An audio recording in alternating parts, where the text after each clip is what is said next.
सहूलत बाजार में सब्जियों की कीमतें भी शहरियों के लिए परेशानी का बायस बनने लगी हैं। टमाटर 203 रुपये और प्याज 163 रुपये किलो तक पहुंच गई है।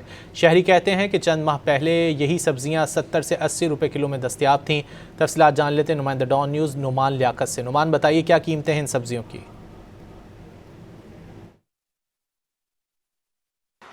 अब देखिए जी, लाहौर में लाल टमाटर की कीमतें सुनकर शहरियों के चेहरे भी लाल होने लगे हैं। मार्केट के अंदर जो टमाटर है वो फी किलो कीमत 203 रुपए तक जा पहुंची है। यही टमाटर 2 से 3 माह पहले 70 से 80 रुपए फी किलो में मिल रहा था। खरीदार कुछ हमारे साथ मौजूद हैं, इनसे बात करते हैं। अच्छा सर, बताइएगा क्या वजह बता रहे हैं दुकानदार, क्यों टमाटर इतने महंगे हुए हैं? दुकानदार कोई कहता है जी मंडी से महंगे हैं, जबकि दुकानदारों के अपने रेट होते हैं।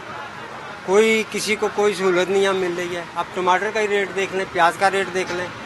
प्याज यहाँ 163 है, बाहर आप निकल जाए साइड पे वहाँ 150 रुपये मिल रहा है।